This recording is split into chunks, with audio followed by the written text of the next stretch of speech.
करहल में अखिलेश यादव को एक ऐसी गुगली पड़ी कि वो फंस गए। आखिरकार जीतने के बाद भी अब कैसे कशमकश में है सब कुछ, आज इस खबर में हम आपको दिखाएंगे। तो चलिए शुरुआत करते हैं। नमस्कार, स्वागत है आपका एडवांस इंडिया पर। मैं हूं नवीन चौहान। उत्तर प्रदेश विधानसभा चुनाव हुए, 10 तारीख को रिजल्ट आया। बहुमत का सपना देखने वाले अखिलेश सिर्फ 111 सीटों पर सिमट गए। 3 दिन तक मीडिया के सामने नहीं आए। जो औपचारिकताएं थी वो भी तोड़ दी। हर कोई इंतजार में था कि अखिलेश यादव सामने तो आए, लेकिन आए तो मुलायम से मिलती वो तस्वीर, पैर छूते आशीर्वाद लेते। मुलायम ने कहा आप अच्छा लड़े, बढ़िया लड़े, जीत नहीं पाए वो अलग बात, लेकिन उसके बाद उन्होंने अपनी चुप्पी तोड़ी और कहा कि हम बढ़ रहे हैं। जी हां, बहुमत में भले ही बीजेपी आ गई हो, लेकिन उनकी 47 से 111 सीटें आई, लिहाजा उन्होंने कह दिया हम तो बढ़ गए। लेकिन अब इस बढ़त का होगा क्या, ये सवाल लगातार है। अखिलेश यादव ने जनता जनार्दन के ऊपर होली के दिन खूब फूल बरसाए और फिर एक तस्वीर सामने आई। वो तस्वीर थी करहल के तमाम कार्यकर्ताओं से मिलने की। ये ऐसे ही औपचारिक मुलाकात नहीं है, इस मुलाकात के पीछे बहुत कुछ छिपा हुआ है।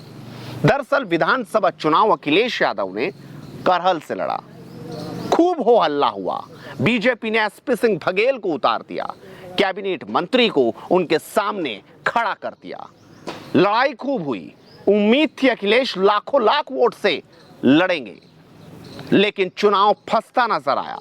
खुद अखिलेश यादव को कई घंटे देने पड़े, 2-2 दिन वहां पर अपना प्रचार करना पड़ा। यहां तक कि उन्होंने अपने पापा, अपने पिता मुलायम सिंह यादव को भी प्रचार के लिए उतारा। वो अलग बात थी कि वो नाम ही भूल गए, लेकिन इन सब के इतर अब करहल के कार्यकर्ताओं से मीटिंग, ये तस्वीर आप देख सकते हैं। और इस मीटिंग में निकला क्या?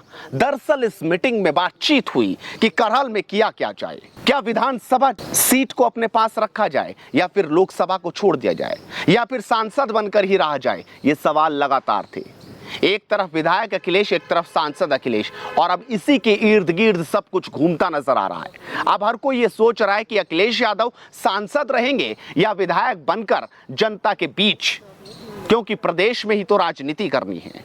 लिहाजा करहल में तमाम कार्यकर्ताओं ने तो ये तक कह दिया कि आप विधायक बनकर रहिए, लेकिन अखिलेश अपनी बात पर अड़े रहे। और अब सवाल ये हो रहा है कि करहल से वो अपनी सीट खाली करेंगे, सांसद बनकर रहेंगे, और करहल में कोई नया कैंडिडेट आ सकता है। और जिस नए चेहरे की लगातार चर्चाएं हैं, वो चेहरा है स्वामी प्रसाद मौर्य, जो खूब बड़ी बड़ी बातें कर खूब हल्ला काटकर अखिलेश के साथ जुड़े थे। आप तस्वीरें देखिए, खुद आपको समझ आएगा कि किस तरीके से उन्होंने हो हल्ला खूब किया था। और रिजल्ट क्या आया? भारी भरकम हार फाजिल नगर में उनकी हो गई। इतनी बुरी वजियत हुई कि स्वामी प्रसाद मौर्य के सुर ही बदल गए। चुनाव से पहले और चुनाव के बाद जो प्रतिक्रियाएं आई वो आप सभी ने देखी। लेकिन अब अगर स्वामी प्रसाद मौर्य करहल से लड़ते हैं, अखिलेश यादव उन्हें मौका देते हैं, तो हम आपको अंदर की एक बात भी बता दें कि उनके सामने अपर्णा यादव भी उतर सकती हैं। जी हां, बीजेपी ये दांव चल सकती है। अगर स्वामी प्रसाद मौर्य का सम्मान अखिलेश करना चाहते हैं करहल से उतारकर, तो उनके सामने अपर्णा यादव खड़ी हो सकती हैं। तब क्या होगा? अखिलेश इसी कशमकश में फंसे हुए हैं, क्योंकि आजमगढ़ में वो 2024 का चुनाव लड़ेंगे, हो सकता है दोबारा से जीत जाएं, लेकिन अभी उन्हें नजर आ रहा है कि आखिरकार किया क्या जाए।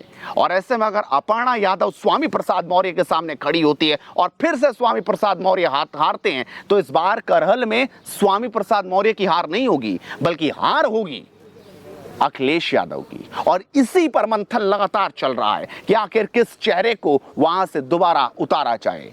अब देखना होगा अखिलेश सोचते क्या हैं। लेकिन जनता जनार्दन सोशल मीडिया पर इन तस्वीरों के बाद जो प्रतिक्रिया दे रही है, वो आप भी देखिए। हर कोई यही चर्चा कर रहा है कि आप फंस गए और ऐसी गुगली में फंसे हैं कि दोबारा फिर से फ्रंट में नहीं आ पाएंगे। अब देखना होगा कि आखिरकार अखिलेश यादव फैसला करेंगे क्या। आप बने रहिए एडवांस इंडिया के साथ, क्योंकि अभी भी चुनाव बड़ा दिलचस्प है और एक एक अपडेट लगातार आपको देते रहेंगे। नमस्कार।